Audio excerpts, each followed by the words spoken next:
Boa noite. Ótimo. Bom, então hoje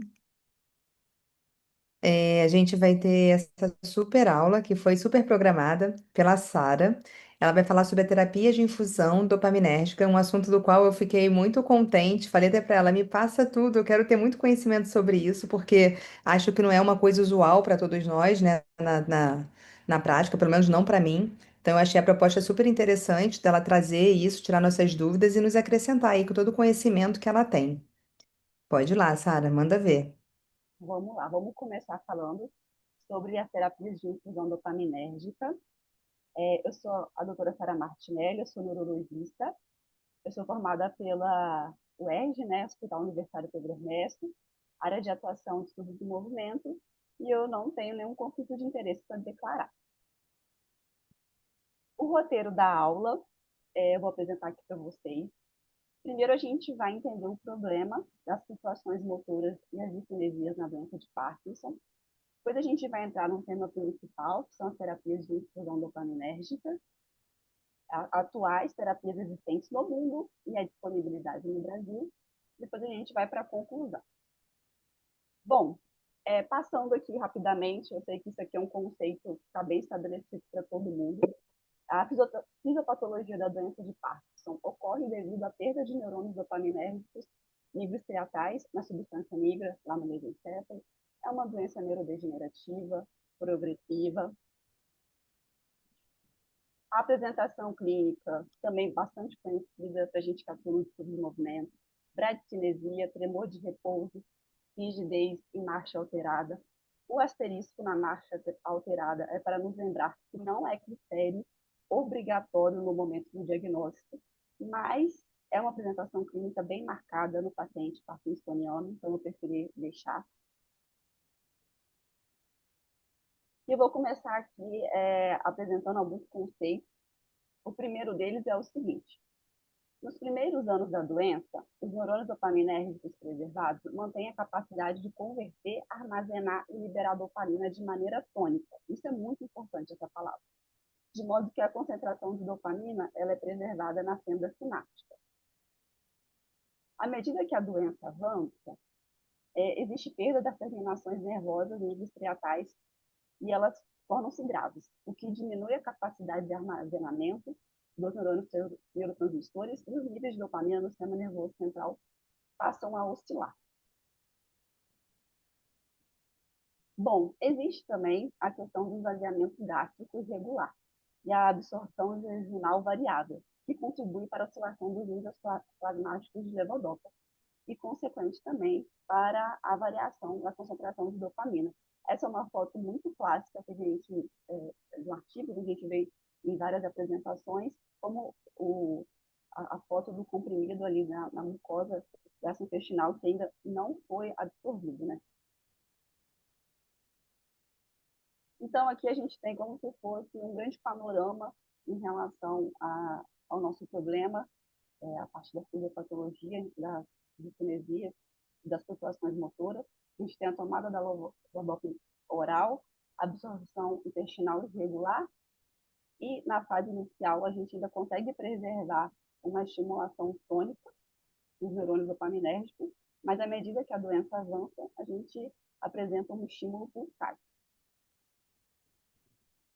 Então, a estimulação pulsátil dos receptores de dopamina striatais nos gânglios da base, tálamo e córtex cerebral, são mecanismos chaves no desenvolvimento de complicações motoras. Eu também gostaria de apresentar esse gráfico que eu gosto bastante. No eixo vertical, a gente tem a concentração de dopamina no cérebro. No eixo horizontal, que é a linha roxa, são as concentrações de níveis ideais de dopamina. E a oscilação da dopamina por via oral no organismo. E a gente também tem essa área verde. À medida que a área verde, que é o paciente on, né, que é o melhor momento do paciente, onde a medicação está mais eficaz.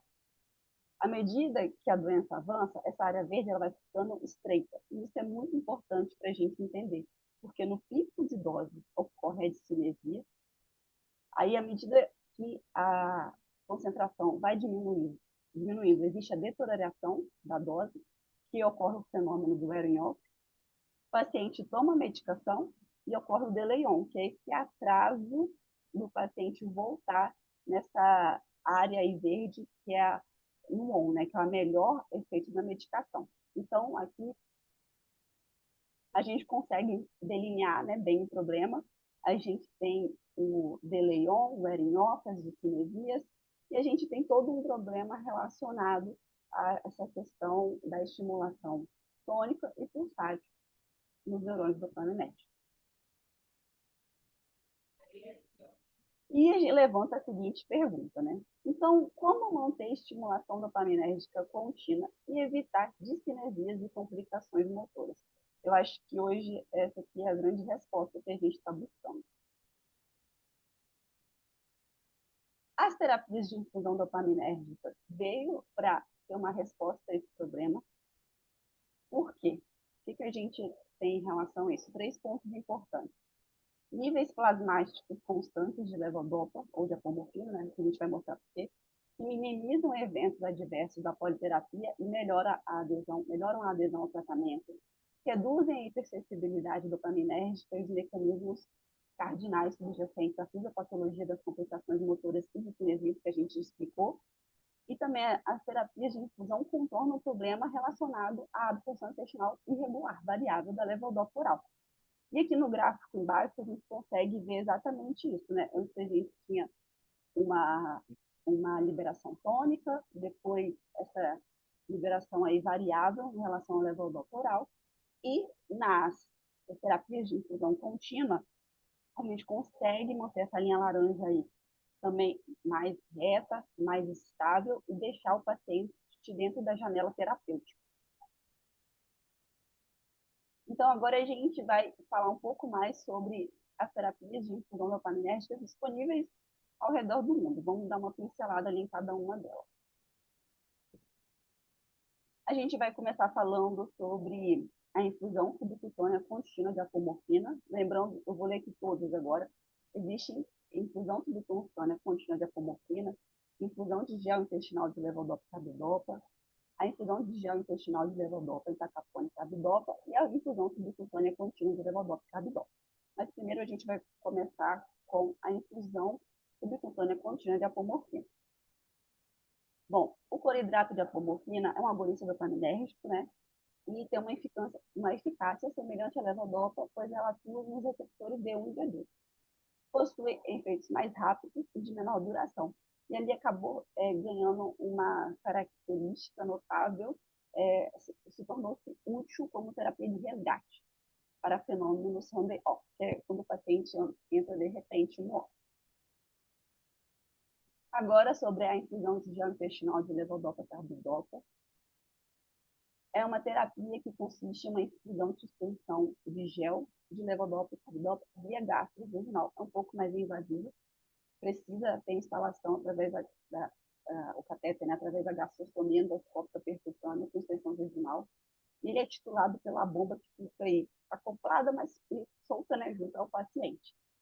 Essa abordagem permite contornar um problema que a gente levantou anteriormente, que é da estimulação pulsátil, e também contornar também a questão do esvaziamento gástrico irregular. Uma coisa muito importante, bem marcada em relação ao gel intestinal de levodopa, carbidopa, é que o tratamento geralmente é administrado durante o período de vigília do paciente, aproximadamente 16 horas. Isso aqui é uma coisa importante, e eu vou explicar mais para frente também por quê. Agora, falando da infusão de gel intestinal, levodopa, entacapone e carbidopa, bom, semelhante ao que a gente falou ali anteriormente, ele é administrado continuamente no duodeno jejum por meio de um catéter e uma bomba portátil. A inovação, no nome já diz, né, é por causa da adição do inibidor da fonte, que é o entacapone, que aumenta a concentração plasmática de levodopa e também bloqueia uma das vias de degradação, aumentando assim a sua biodisponibilidade. A Europa, o continente europeu, foi pioneira na aprovação e comercialização do medicamento. Ele está mais ali restrito ao território europeu. Importante falar que essas 3 opções que a gente citou até agora, nenhuma delas está disponível no Brasil. Nunca chegou no Brasil. Apesar de, por exemplo, a infusão subcutânea de apomorfina já tem, se eu não me engano, uns 30 anos que já está sendo trabalhado trabalhada no mercado no exterior. Bom, agora a gente vai falar sobre a infusão subcutânea contínua de levodopa e carbidopa. Duas moléculas importantes, que é a ND0612, ela ainda aguarda ser aprovada pela FDA, mas é importante também citar, e a ABBV-N51, que foi aprovada em outubro de 2024 pela FDA e já está presente em mais de 30 países. Essa levodopa-carbidopa, ela consiste em uma formulação solúvel de levodopa-carbidopa administrada por via subcutânea, através de uma bomba de infusão portátil.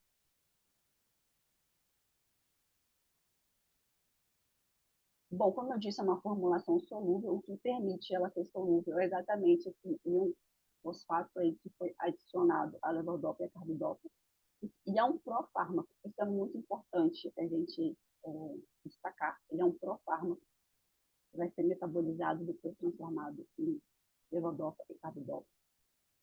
E pode ser administrado por via subcutânea por até um período de 24 horas. Isso aqui foi um grande diferencial da molécula, porque enquanto os outros tinham ali aproximadamente 16 horas de infusão por causa do tempo de vigília, ela foi aprovada com uma infusão contínua de 24 horas.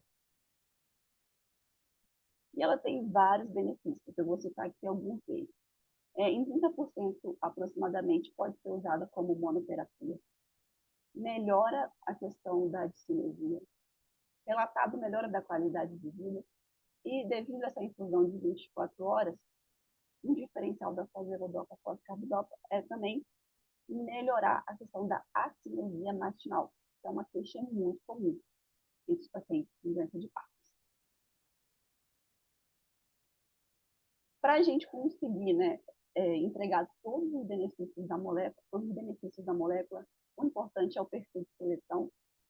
É importante a gente entender quem é o paciente que vai se beneficiar com esse medicamento. Então, vou trazer aqui 3 pontos importantes, que é 5 ou mais doses de levodopa oral diária, 2 horas, pelo menos, de períodos off incapacitantes por dia, e 1 hora de discinesias incapacitantes. 2 aspectos que levantam uma bandeirada vermelha quando a gente for indicar pacientes que têm quadro psiquiátrico com alucinação e psicose. Isso aí torna-se arriscado indicar a levodopa após carbidopa. E também eu gostaria de trazer aqui a questão de efeitos adversos bem comum, né? Que está relacionado a reações no local da infusão, devido ao nódulo, hematoma, eritema, dor, edema e prurito.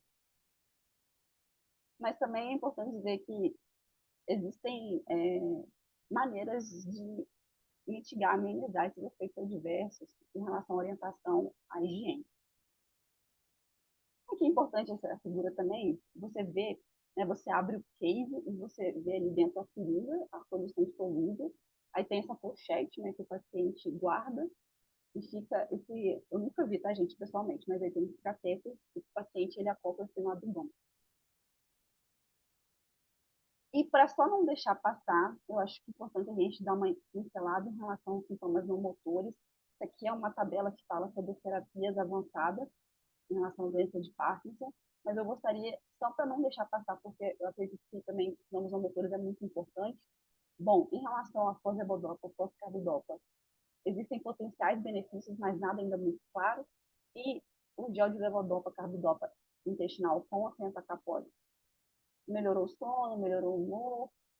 A infusão contínua de apomorfina também melhora o sono, melhora o humor, melhora a função urogenital. E agora, como a gente estava dizendo aqui, né, antes de começar a aula, a foslevodopa, a foscarbidopa, lá no Brasil, ela foi submetida às nossas agências regulamentadoras, né, que é a Anvisa, a Agência Nacional de Vigilância Sanitária.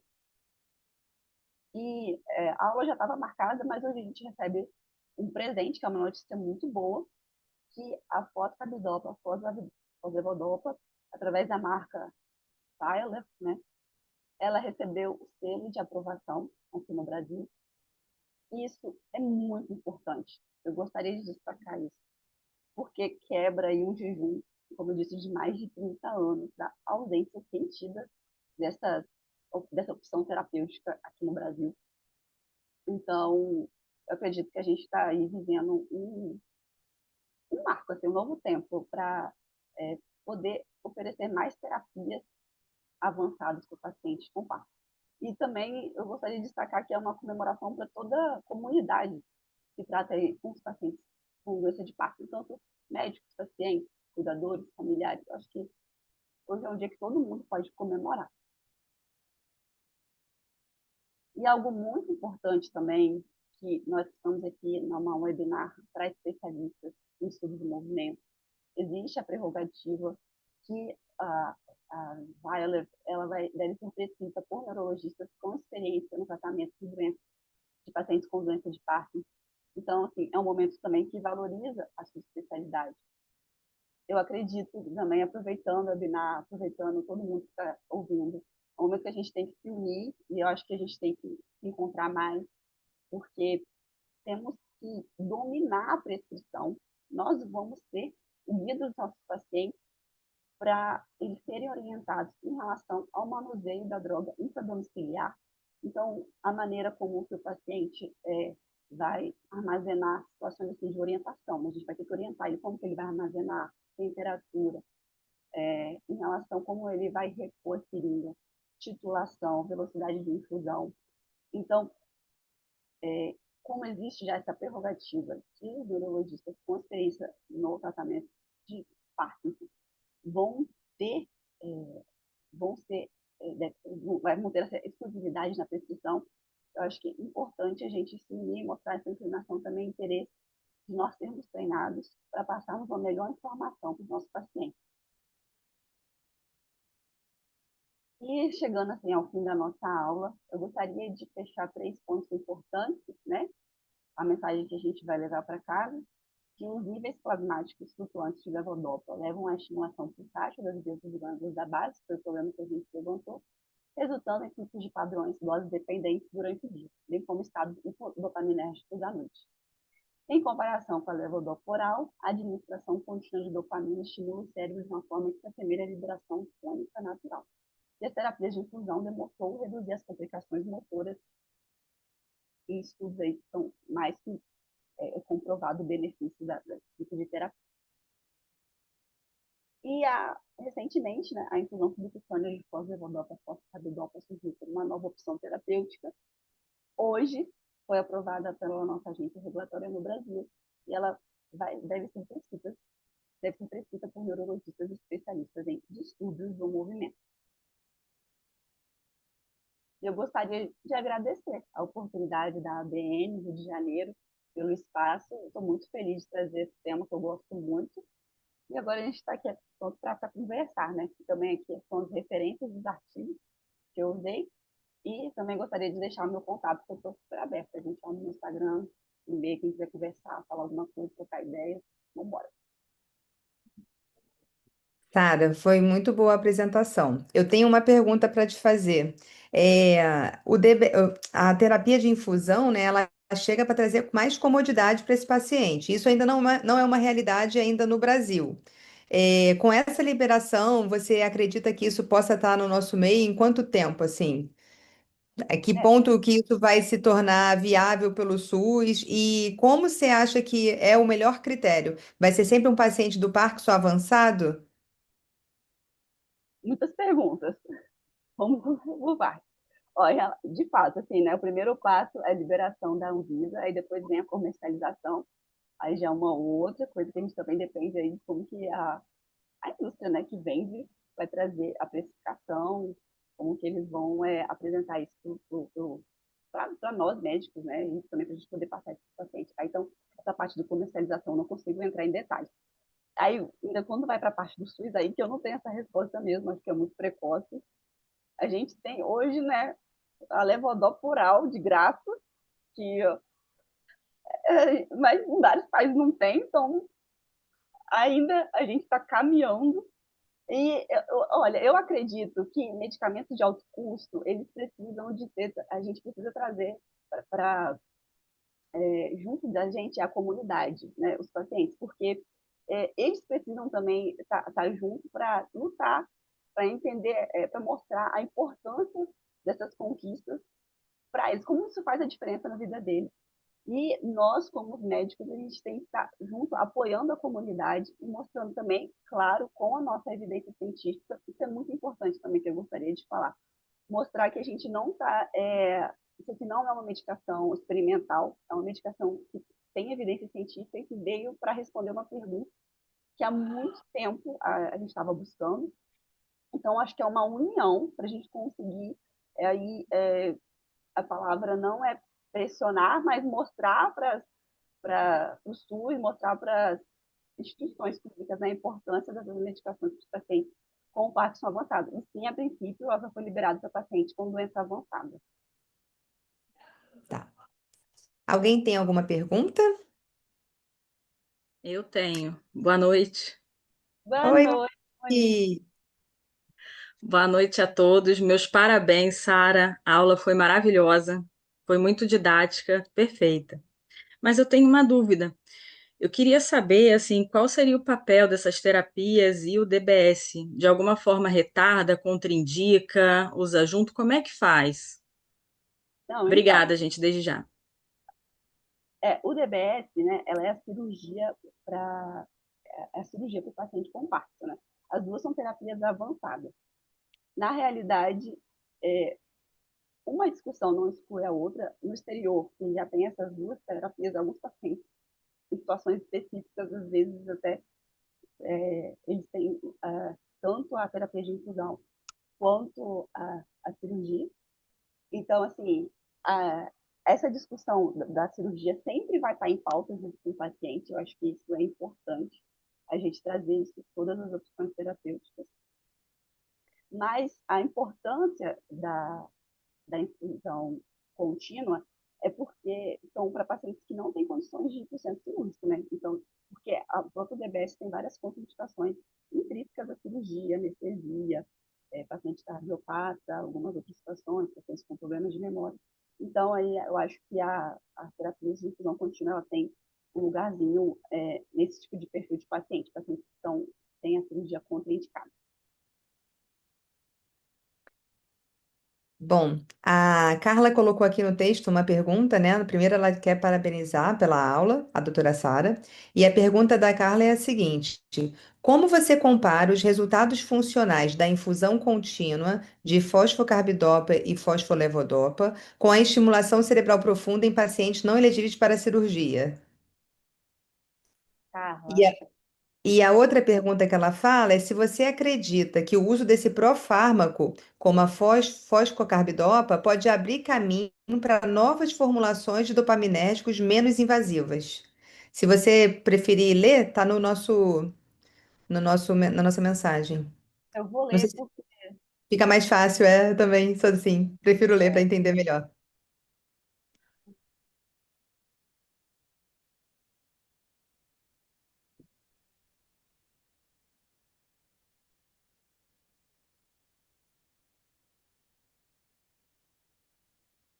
como você. Carla, abre o áudio. Eu não entendi a pergunta. Carla, já vou. Boa noite, Sara. Eu acho Oi, que você já respondeu a primeira pergunta tá Da bom. com DBS, né? do DBS. É a mesma pergunta que a outra já fez, a outra pessoa fez. Então tá. E, Então, agora lê a segunda. vamos lá. Isso aí, com certeza, gente. Isso é, com certeza, a levodopa, foscarbidopa abre caminho, porque é uma nova tecnologia. Então, sempre quando uma nova tecnologia ela é desbravadora, eu acredito que a gente está vendo, assim, o início de um potencial de algo que ainda vai crescer muito. Mas aí fica mais a critério aí da biotecnologia, né? Mas isso tenho certeza absoluta que isso aí tem ainda muito a crescer, ainda muito a desenvolver.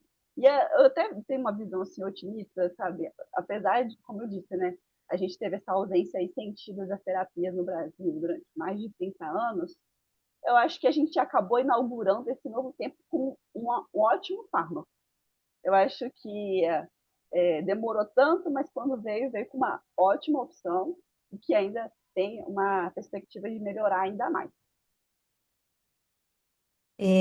Mais uma pergunta. Durante essa implementação, né, dessa possibilidade terapêutica, né, o que que você acha que mais vai diferir na rotina desse paciente após essa implementação dessa bomba em infusão? O que que você acha que vai favorecer tanto para o bem quanto para a adaptação, né? Não vou dizer mal porque é uma boa conduta, mas o que que você acha que pode ser mais desafiador para esse paciente? Eu acho que a parte boa é exatamente o problema que a gente levantou e ela vem como resposta, né? Porque a gente também disse que não existe situação motora para o paciente, isso atrapalha muito a vida da pessoa, é muito capacitante mesmo. E se você traz isso aí como opção para ele, para resolver, para mitigar, para amenizar, eu acho que isso já é um ótimo benefício. Em relação à questão das possíveis desafios, né? Eu acho que é toda a questão da própria medicação, porque a medicação ela tem algumas questões para serem de armazenamento. Você tem que lidar ali com a medicação, com a seringa, precisa de um cuidador, precisa de uma pessoa que esteja junto. Então, esse paciente ele tem que ter um suporte, ele tem que ter ele tem que ter a própria questão assim, de orientações em relação à higiene do banco, tudo isso ele vai ter que se adaptar. Mas aí eu acredito que os benefícios superam todo esse tipo de adaptação, em relação a todos os desafios em relação à adaptação. Sim, e durante a aula a gente observa que os dispositivos são bem grandes, né? Nada, né? Mas com certeza isso é questão de tempo, de ficar cada vez mais reduzido. A gente tem só mais uma pergunta aqui, que é a seguinte: os cirurgiões do Brasil já estão aptos para fazer essa intervenção? Quem faria? Cirurgião geral ou neurocirurgia? Eu acho que ele está perguntando em relação Peraí, meu. à cirurgia, e aí, ó, que pode dar, não sei se é melhor. Mas é o Desculpa, Sara. neurocirurgião. Eu acho que essa pergunta foi em Eu relação a. acredito que tenha mais a ver com a cirurgia geral mesmo. Acredito, né? Eu não entendo, porque ele pensou, os cirurgiões do Brasil estão aptos a fazer essa intervenção. É que ele está falando de. Dopaminérgica ou DBS? Mas se for o DBS, que eu acho porque ele entrou aqui com a neurocirurgia, sim, já existe no Brasil Sim, vários centros, inclusive aqui no Rio de Janeiro, que fazem a cirurgia. sim, acho que está bem estabelecido. Né? Alguém mais tem mais alguma questão para levantar? Alguma pergunta?